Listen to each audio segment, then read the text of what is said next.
Hello friends, we are here in Souci. This is an area in Trinidad, an island.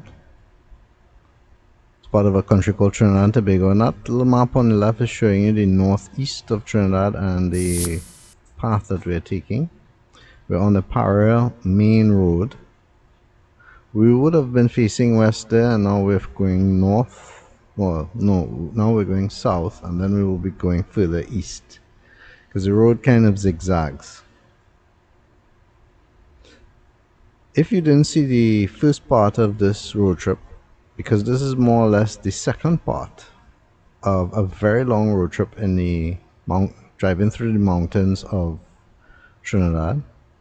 If you didn't see the first part, make sure to look for it on my channel. There will be a link to it in the description as well. And of course, please do subscribe, like, share. Subscribing is free, by the way. You don't have to pay anything. You just click on the subscribe button.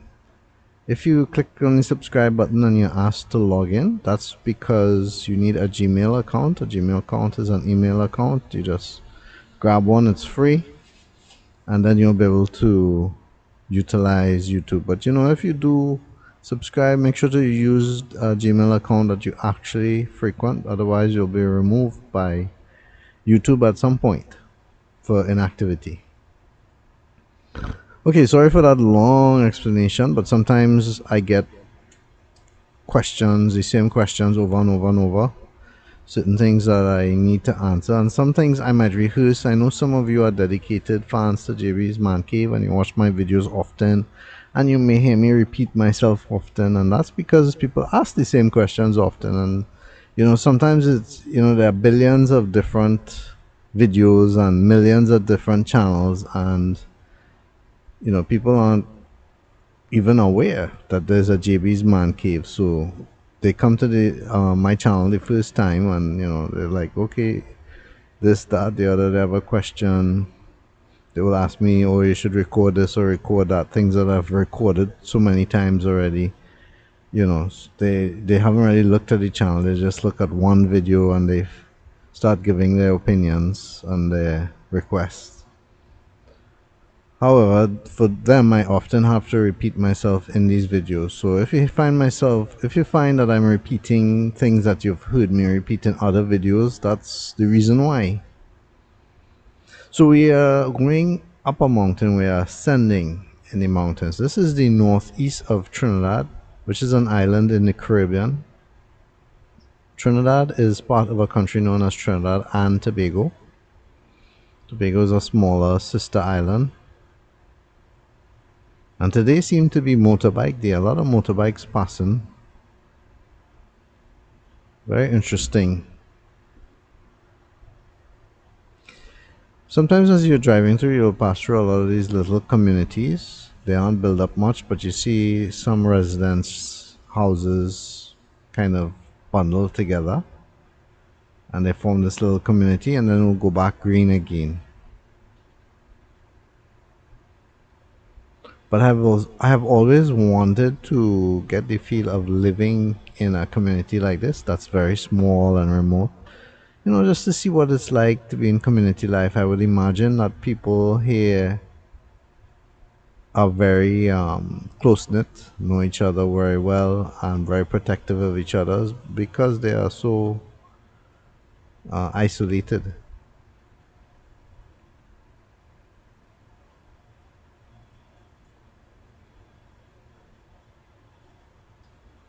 As you can see, the road is not too bad, at least in this path of the road.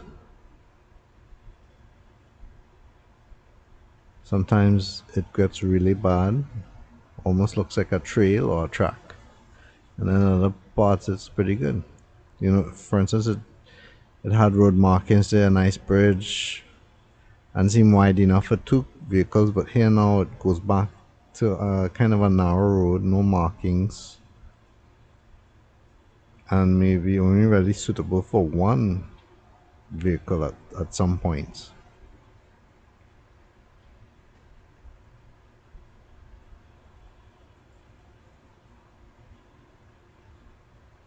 As the day progressed, you could see how it got kind of cloudy, kind of hazy. Right now, Trinidad and Tobago, based on its position, does get a lot of Saharan dust from Africa, and because of that, it causes a big haze in the air. I actually have a video specifically on that, on how bad it can become in Trinidad.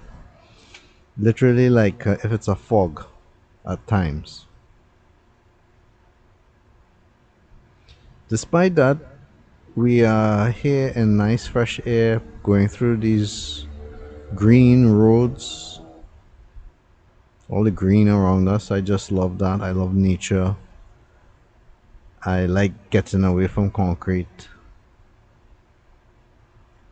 And one of the things that you will pick up on with being in Trinidad is the fact that you really cannot go hungry. I just passed something there on my right. I kind of reverse back to take a better picture of it. And I'm going to show you in a short while what it is. Do you know what it is? See if you can figure it out. Do you know what that tree is? And what it gives that you can eat? If you know, tell me in the comments area. Somebody took the time to kind of neaten up that area and plant some trees. That's really good. But you see that kind of tree elsewhere, even if somebody didn't plant it, when you're going through the jungle, the forest, you will come across that tree. You really can't go hungry. There are lots of fruit trees that grow too, randomly. So if you're lost, there's something to eat.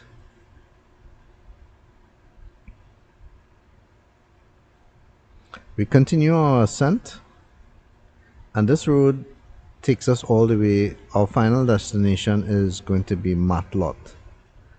That's kind of the last place you can go in the northeast of Trinidad, traveling this road, Paria main road.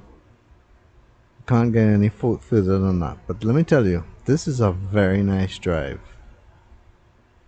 It has some treacherous places, and when I say treacherous, I mean the drive itself, not as in safety, criminal wise, or anything like that. You don't have that feeling up here.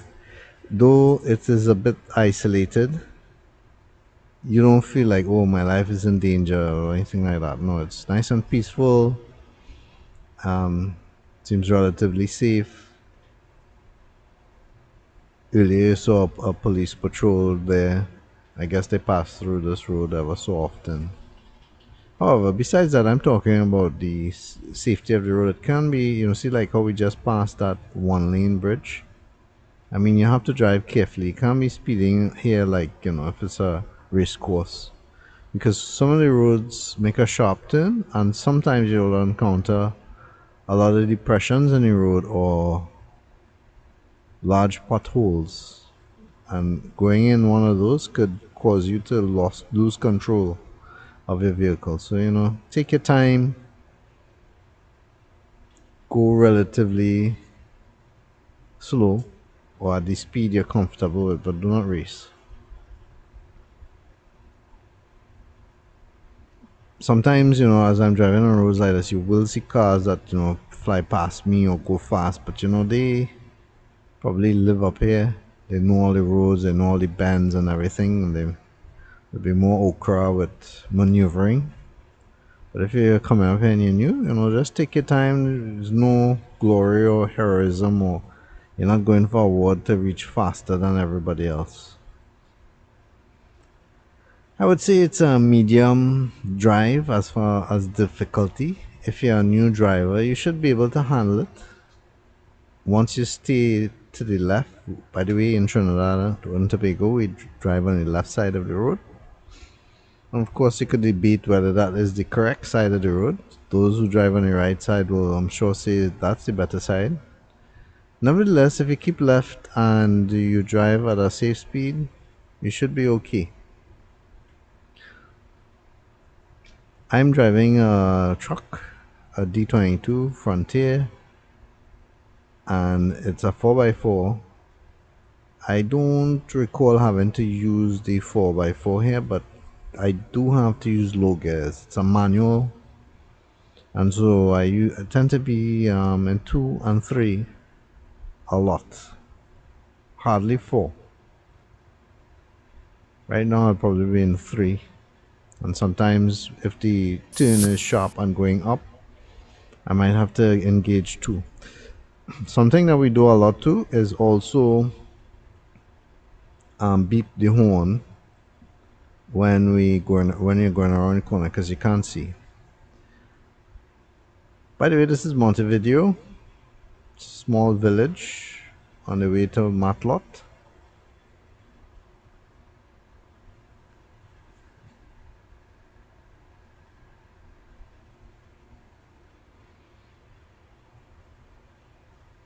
I don't know of anything particular other than that church to the left. You see that house on that church building on the left? Look very old and ancient. Too bad it's not maintained. I wanted to come out and take a picture of it, but then I said, nah, we have such a long road trip ahead of us and we haven't been even able to turn back yet. So, one thing with this road trip, if you're going from, I originally started in Valencia, but let's say even you came from Toco or San Grande. One thing with this road trip is you will find a lot of stuff to stop and take pictures of. Whether it be old buildings, the greenery, a river, a waterfall, a beachfront.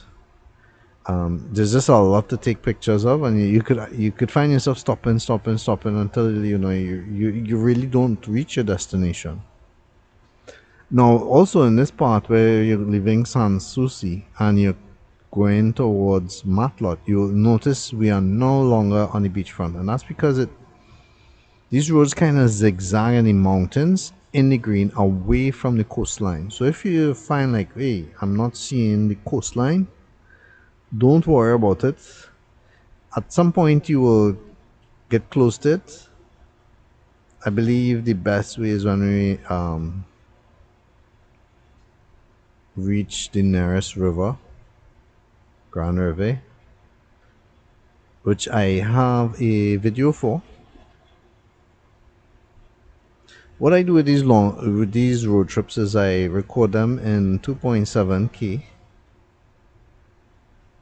That's 1440p, full HD, and when I stop to take pictures, I do it in 5.3K.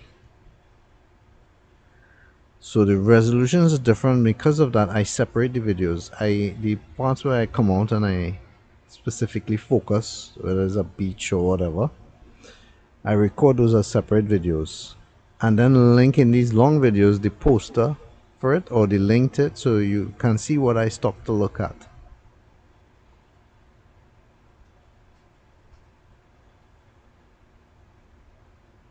One of the thrills or the adventurous part of driving on roads like this is it's not one long straight road, as you notice.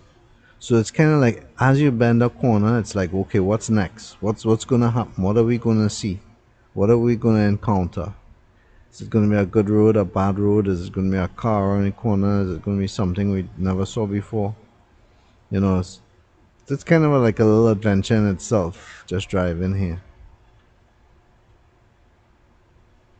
And you'll notice after that long ascent, we are descending.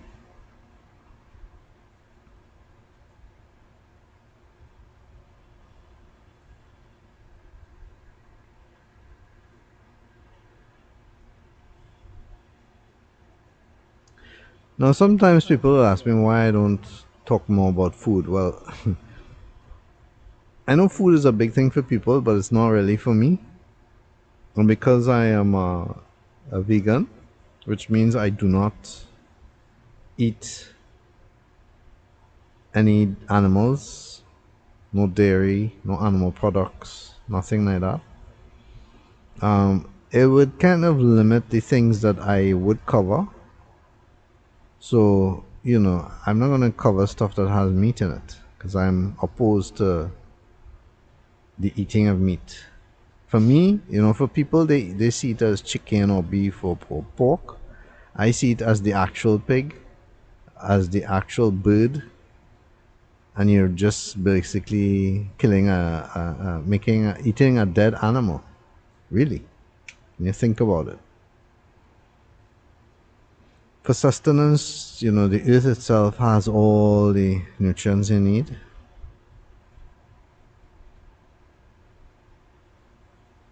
No need to kill anything. Somebody was recently saying in one of my videos that I was missing out on I think a shark and bake or something. He was saying, and I was like, but I told you I'm vegan. When you tell a person who's a vegan, they're missing out on some dead animal to be eaten. Let me say what that's like. That is like telling somebody that is a Muslim they're missing out on pork, or telling a Hindu they're missing out on beef. It's in that same regard. So if you're telling me as a vegan I'm missing out on meat, that's just not kosher. It's not correct. I don't see myself missing out on anything at all. It's actually all the opposite. Meat, to me, eating meat is in some way, I don't want to offend anyone, but like almost like disgusting to me. So that's the reason I do not make videos on food too much. However, I do cover food on the meals that I eat and stuff that are vegan. And we do have other channels that we have neglected for a while that talk about recipes and foods that you don't necessarily have to attach with meat. People feel, especially people in the Caribbean, feel like every meal they eat must have some kind of meat in it, some kind of dead animal. But really, you don't. So when you reach this section here with this bridge, you know you have just reached Grande Riviere or Grande Riviere, depending on how you pronounce it. It means Great River.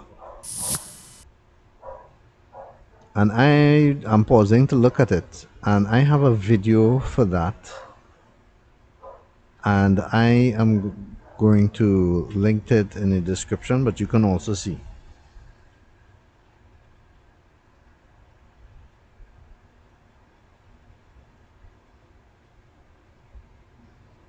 This is a lovely place. That river actually empties into the Grande Riviere Bay and beach area. And the river itself is very clear and looks really nice. However, what does not look nice is what we're gonna see on the left.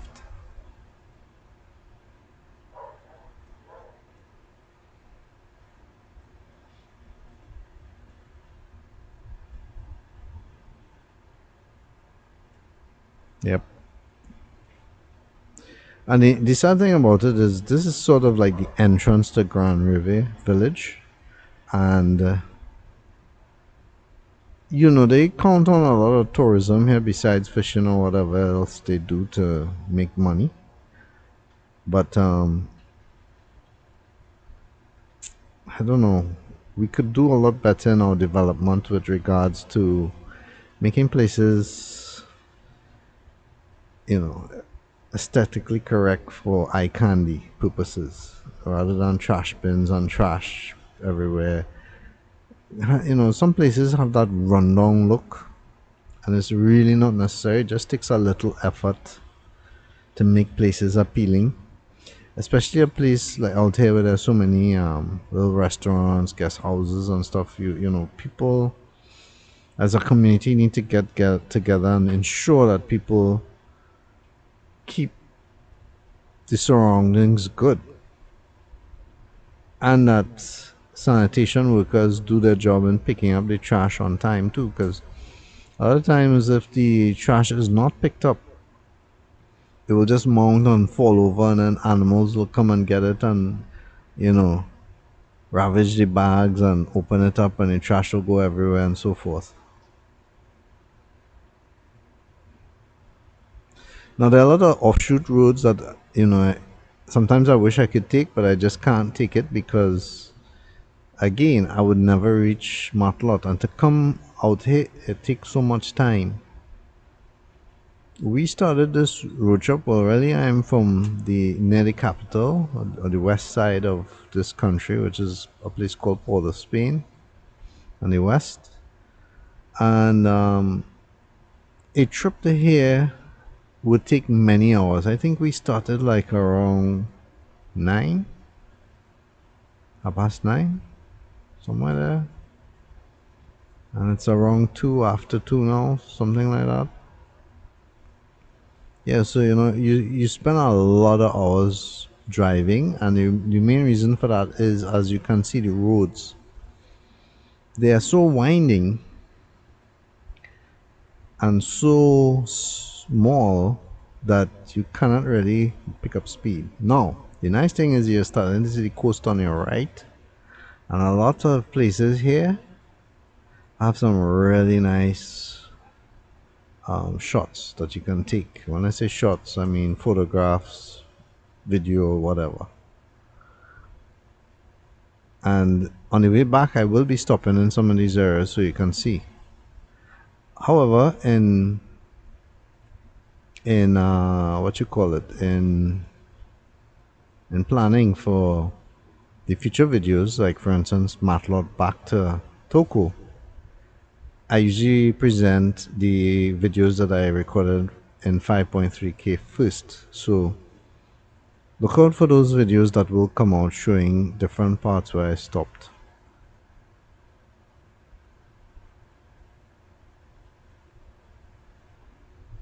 So the coastline is to your right, and we are about, I would say, 50 feet to 20 feet depending on how far away from the coastline.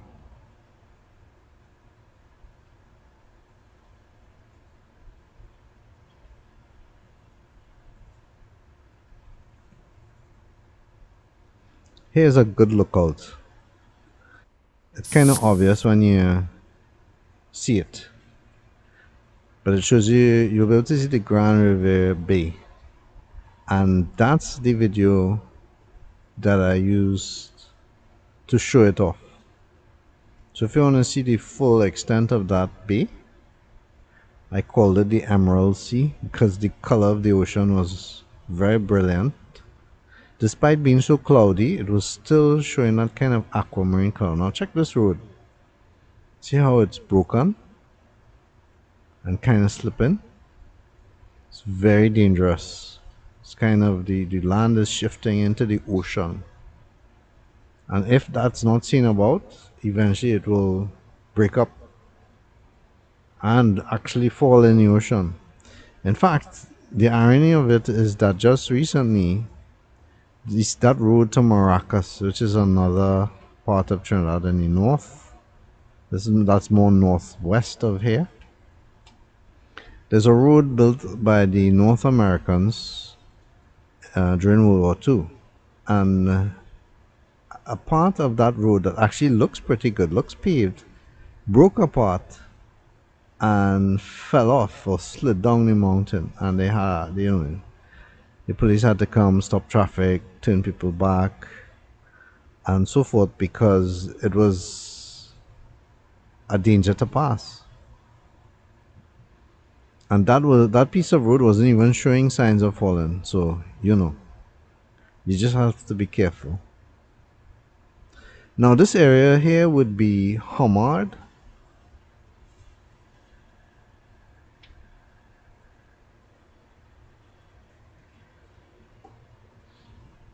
No, Homard is more, I would say, south of here officially, but I called it the Homard Beach because I didn't want to call it the Grande Riviere Beach because there is actually a beach that's people will mostly know as the Grande Riviere Beach or Riviere Beach.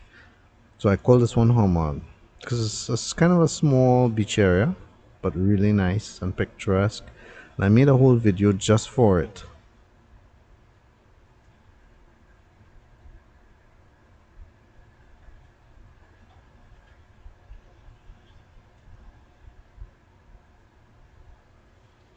That's why I slowed down. Make sure to see that. I'm going to put a link in the description of this video so that you'll be able to have a look and see what that was like. That's the really nice thing about living up here or visiting here, is to see the number of beaches that you could just go and chill, hang out, and most times there's literally nobody there. That's because it's not in the case of, for instance, that one, that Homard Beach, it's not sandy beach, it's rocky and probably not safe for swimming. It's very rocky. There are lots of rocks in the ocean, and it's very rough as well. So if you did go there, it would be mostly for the sake of looking, getting your feet wet maybe, but nothing more than that. Nevertheless, the sound of the ocean waves, the breeze, everything is very relaxing, good for your psychology, your health. But nevertheless, it's great if you ever come up here. You can hang out on places like that.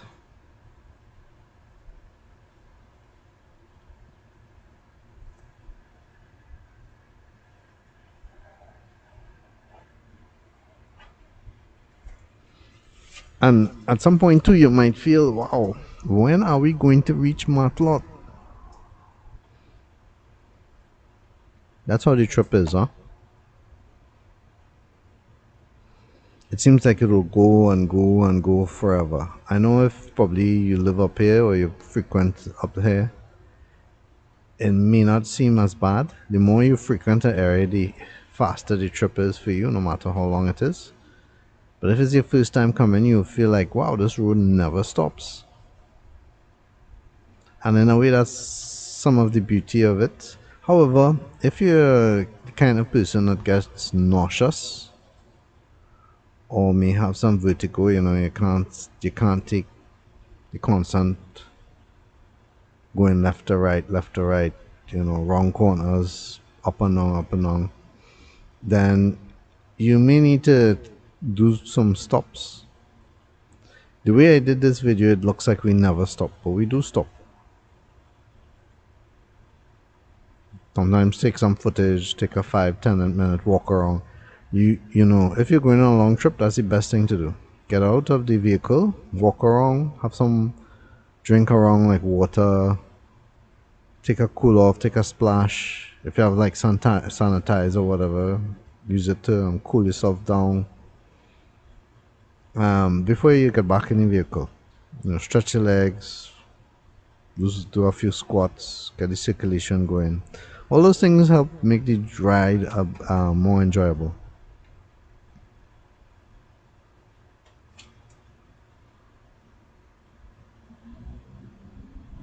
And I also find that eating, and I've mentioned this in other videos, eating healthy keeps you alert, keeps you well. If you eat something that will leave you kind of queasy, maybe too much oil or whatever, you might end up feeling upset.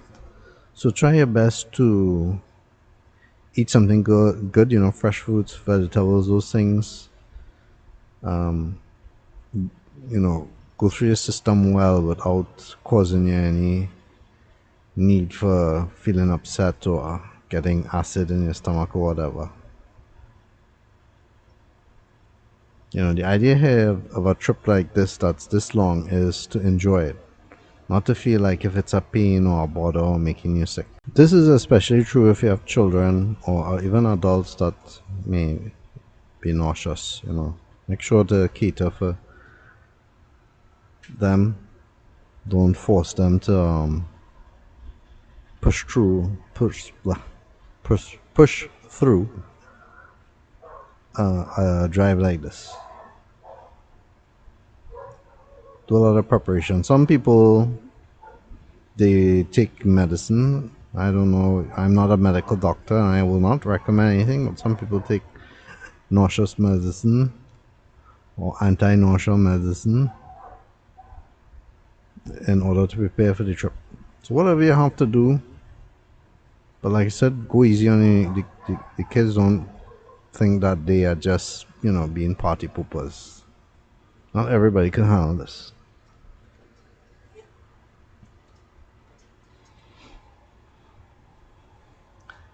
One of the or two of, or I should say several of the places here that people were willing to drive for is especially people who like river limes.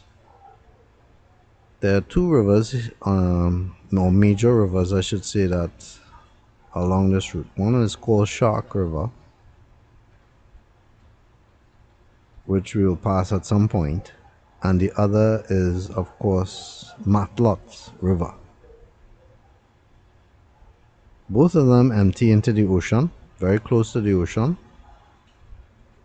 The Shark River is interesting because it has some shallow parts to it, but then it suddenly goes deep.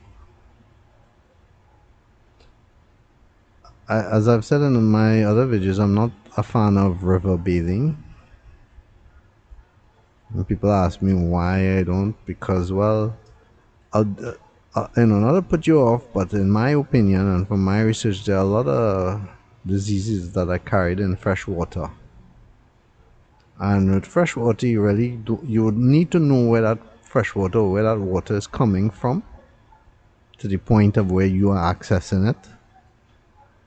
And to tip off, or to add to the topping of all of that, is that if there are a lot of people using that fresh water, it's called like, think of it like a bucket of water, and you have a whole bunch of people using that same bucket of water, bathing with it, using it, whatever, and it's just there. That's kind of like the analogy. So I don't care much for river bathing. Sea bathing too is a bit better because you have the element of the salt, and I particularly like beaches with waves like Maracas, not too calm. For that same reason too, because the crashing waves also acts like a cleanser.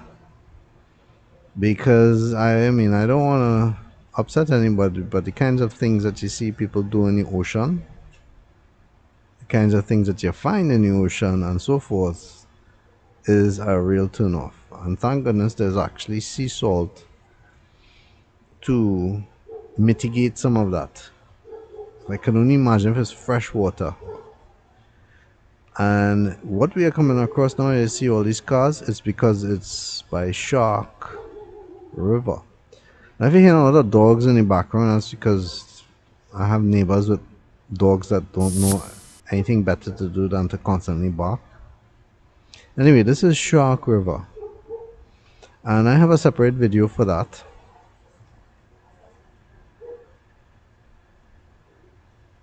I wouldn't want to use this video to stop and then go through a whole thing with Shark River. That should be its own unique video, which again I will link to in the description so you could see it.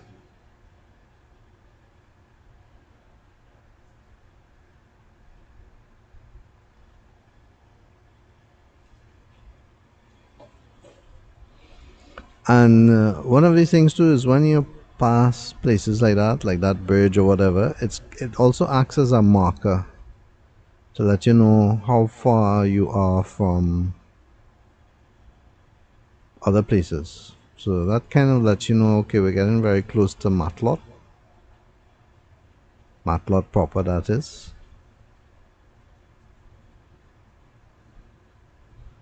And just like with the whole drive here, you go up, you go down, you go up, you go down. You're really passing on the side of a mountain, so that's what you would expect. But along the way, you get good eye candy, like what's coming up here. Just seeing that really nice ocean on the right. Beautiful color of it. The vegetation is, it seems like they do cut and service this area. It's not too bushy.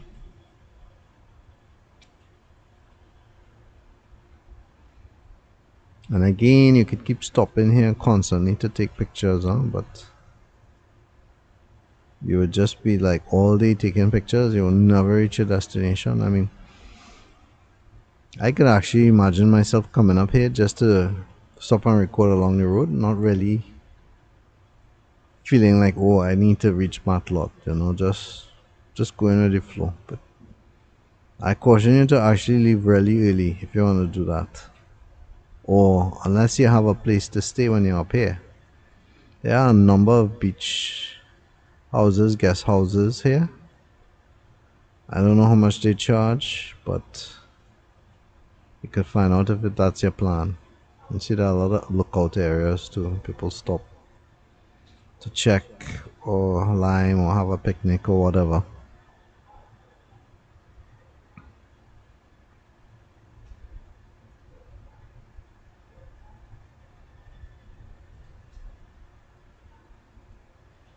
And check out this bridge, huh?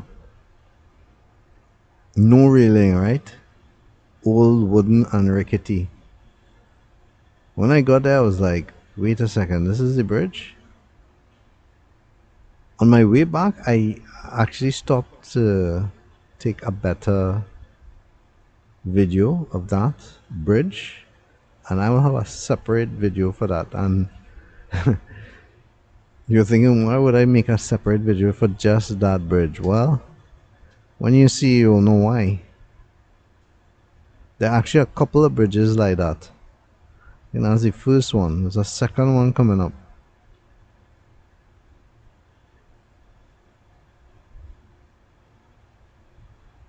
Considering there's a whole community on this side, I think they could do a little bit better with the bridge they're providing for people, man. That bridge is a risk. Oh, this is another beach area that I stopped. It's really beautiful, the rocks, everything. And I refer to this as the Matelot Beach.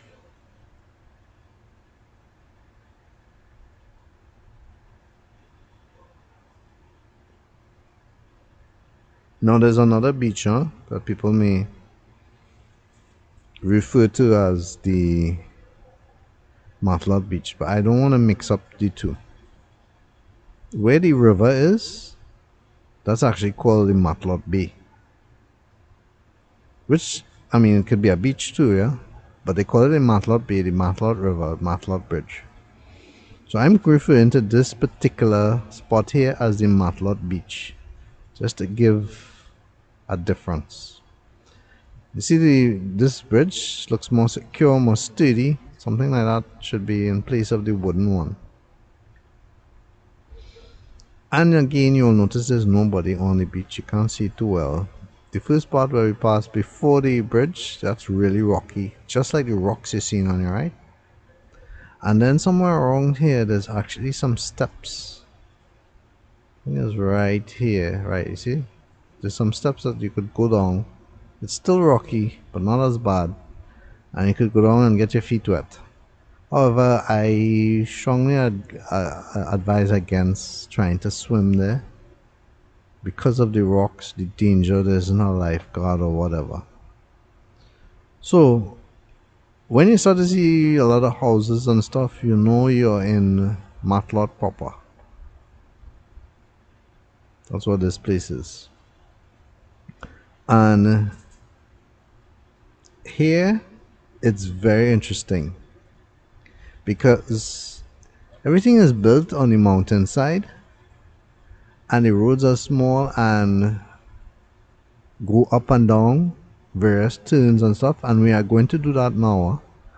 I'm going to show you some of those roads and some of those turns, because I know a lot of you may have come to Matelot, and instead of actually driving around Matelot, you would just go to the river and then you head back. But I always like to take different roads, see where it takes you and so forth, and that's what I do on this trip. Because hey, you have to actually see the area.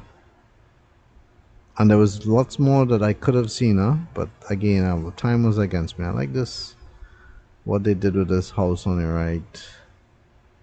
I mean, it could use some paint, whatever, but I just like the structure of it. as far as being right there on the ocean front. Now, Matelot has its own schools, health center, community center, police station, everything. So it's like its own self-contained community village. I don't recall seeing an actual building, saying pharmacy or supermarket or anything, but I would imagine that there are small shops that do that here. But this is as far as you can get on this Paramount main road. You know, if you're stuck here, you're really stuck and you would have to head back east. This is the other wooden bridge I was talking about.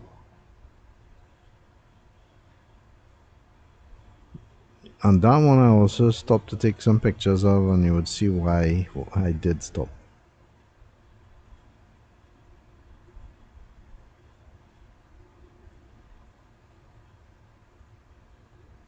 And it's really awesome to have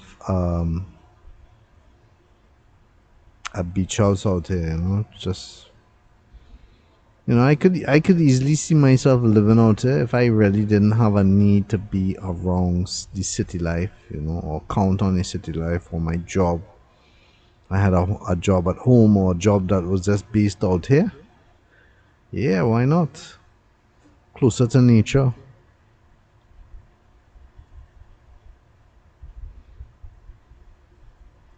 Could you do that? Could you live all the way out here, or is this just too far and too isolated for you? Let me know in the comments area of my YouTube channel. I'd like to hear what you have to say or read what you have to say.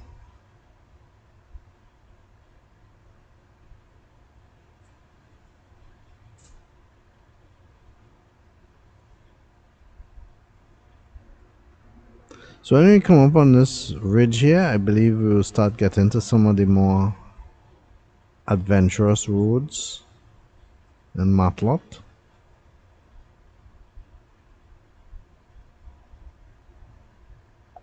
By adventurous, I mean, you know, some of the winding turns, some of the creative things like this. For instance, this bridge is unique. It's one lane, and check the cars coming up.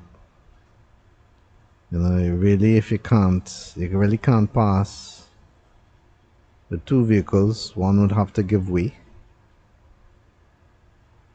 But it's a nice bridge. They should have a bridge like that replacing the two other wooden bridges.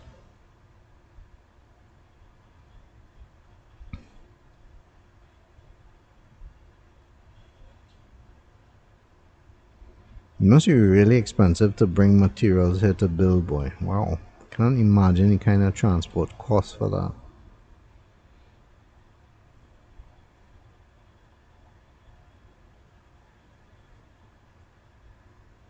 I asked this in the last video, but I'll ask again because nobody really answered. If you're from Matelot, do they have taxis that frequent here? Or is it sort of the community helps out kind of thing?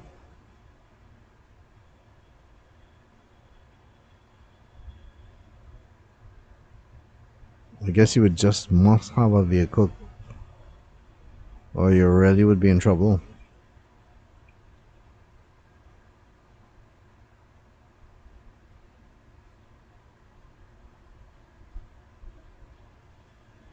So you see, all of this is coastline, all of this is areas that you could go down and look around, not to swim again. You know, in my opinion, Matelot's not a place to come and swim per se. The ocean is not it's calm, it's rough, and it's a lot of rocks and stuff. So you have to be careful. But when you reach here, you know you're going to hit some serious roads. That's a church on your right, and it's right on the mountainside. I'm gonna turn in here and give you kind of a glimpse of it. See how it's kind of old and rickety? I guess it's lost its value. Doesn't seem to be maintained or used at all. That's one thing about living near the sea. The sea can really corrode stuff. So we're gonna go up this mountain, and this is where the road challenge begins. This part here is definitely not for somebody that's novice driving. It's a serious ascent and very small. It reminds me of the road trips to Paria. If you saw that video, you can let me know. I think the left will take you to the police station. We are going right. So you have the elements of small road, vehicles park on the road, winding bends, and so forth. I think we stopped here to ask this guy something.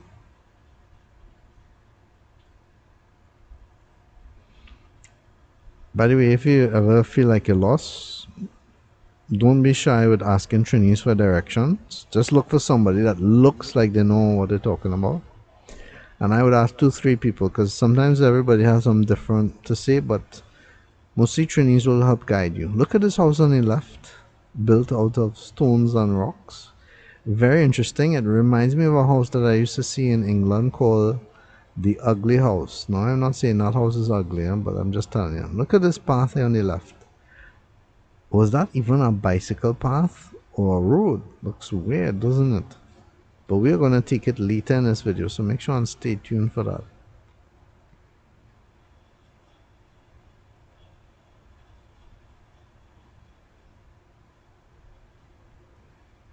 So you can see we are going back down, and in going back down we're going to head to the river. But there are a lot of vehicles on the road. Soon we'll meet people on the road and so forth. So like I said, this part here and you're driving, if you know you're practicing driving or whatever, I would give this part to a more experienced driver.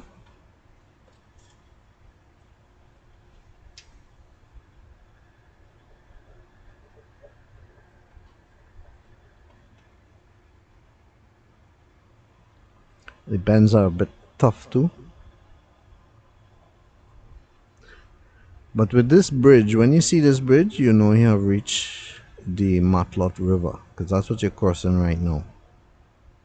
Those buildings ahead there, that's the Matelot Community College. And essentially this is the end of Paria Main Road. The end of it all. This is as far as we can go. So if you were like desperate, or you were like, oh my gosh, I need to get out, it's too much driving, well then you're kind of greeted with this river and maybe some trash too, right?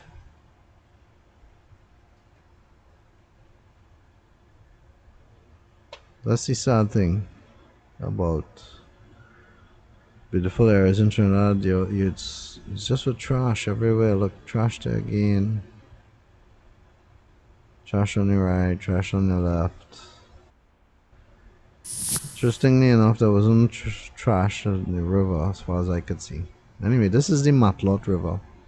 And if it looks shallow, it's because it is. I have that video for you to look at, so you can get a better idea of how I walked around and took pictures of the Matelot River. Once I did that, it was time to go because it was getting late. You could see that the sun is not as bright as it was before because it was starting to go down, and I had to make my way all the way back to Port of Spain. So that was some awesome amount of driving, so we couldn't stay long.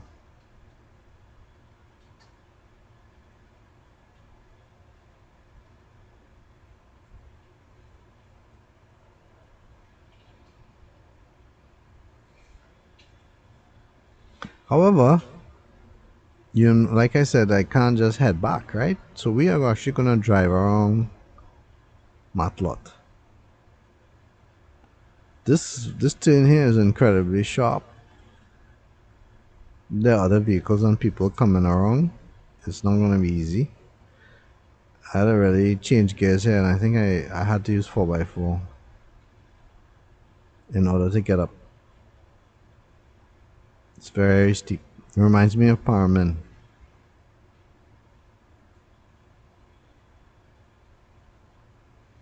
And because of where we're gonna go and experiment, um, I kept it on 4x4. We want to get a feel of the area, what it's about, the layout. And I was also curious about that road we passed earlier that looked like I couldn't figure out if it was a road, a bike trail, or what. So I really wanted to go on it. That road right there on the right.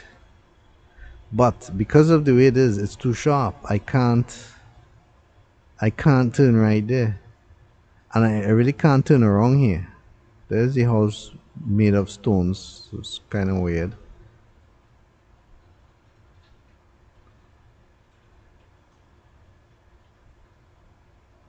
You see, for vehicles to pass, they kind of had to roll back. They kind of have to have a engage somehow. So I decided I would try to turn around.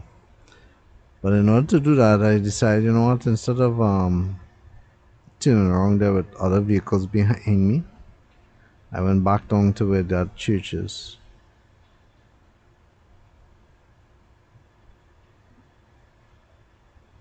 I'm doing so you got a better idea of the area too. I wish I really came out here and took some more pictures. I just wish I didn't have time against me constantly.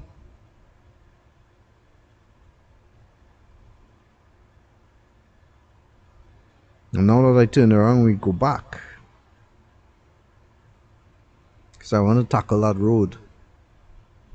If you've seen my hundreds of other videos on driving and stuff, you'll know that I don't like just staying on the main road. In fact, for me, being on the main road is just to reach the destination. Once I'm there, I like to take all the roads people probably will not take.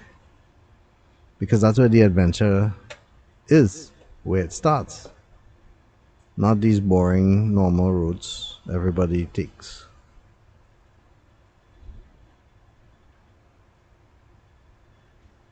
Past that strange house again on the left. And now there's that interesting road on the left that was just calling me. See it? That was weird. No, it starts out good. But then I wasn't sure what it was going to lead to. I saw houses here, and that's an indication that, okay, this is something more than this road. I saw a car. So, okay, this is a road.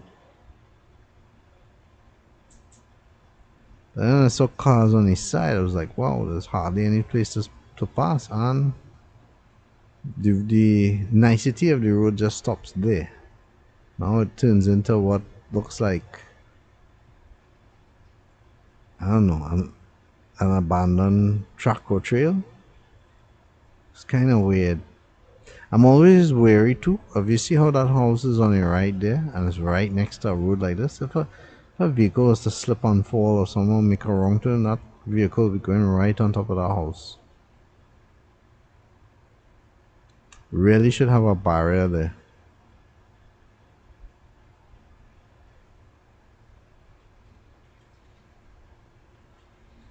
Yeah, so this this road, this is not a necessity. If you come into Matelot, I already showed you the roads you need to take to get to the river and the Bay Area. But like I said, out of curiosity, I came on this road because we want to see what it's like.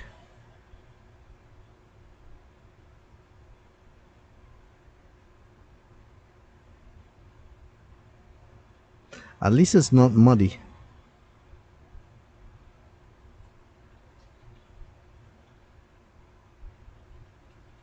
But sometimes you wonder, okay, is that the end of the road? Is this the end? Should we turn back? But basically, for me, once the vehicle can pass, I keep going. That's part of the adventure, right?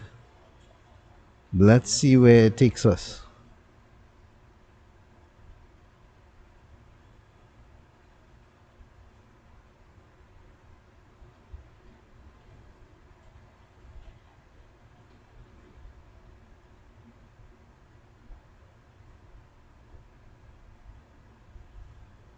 Some serious holes here. And interestingly enough, there's a lot of houses around.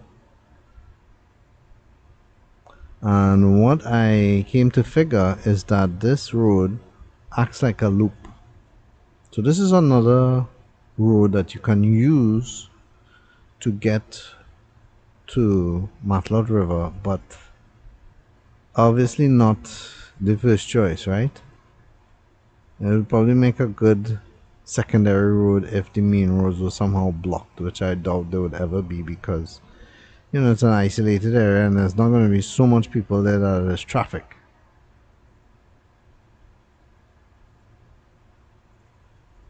I was watching how they were sun drying something there, but I wasn't sure exactly what it was.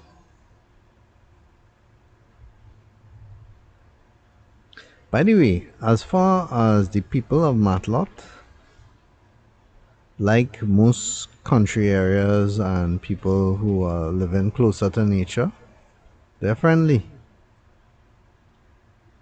Very, very friendly. Not to worry about nobody snobbing you here or treating you untoward like city folk.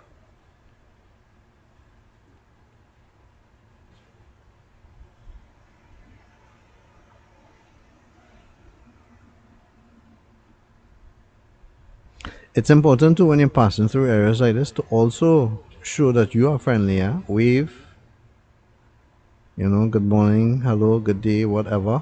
Don't pass through like you are the lord of something or the worship of something, and you're passing through the area and everybody must just acknowledge you. You are coming to their area. This is their community. So the onus is on you to be respectful and show that you're grateful that you could pass through.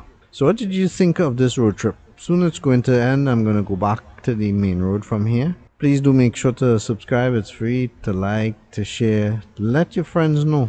A lot of people just don't know about JB's Man Cave. When you go to other places that you visit, other social sites, please drop a link to JB's Man Cave so people can know, because they won't know really about it unless they're searching probably for a specific area or whatever. But there's a lot to see here, and as you can see, the quality is good.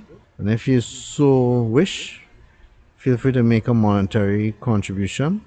You're under no obligation to do that because I do my videos for free. However, if you can, please visit jbmancave.com.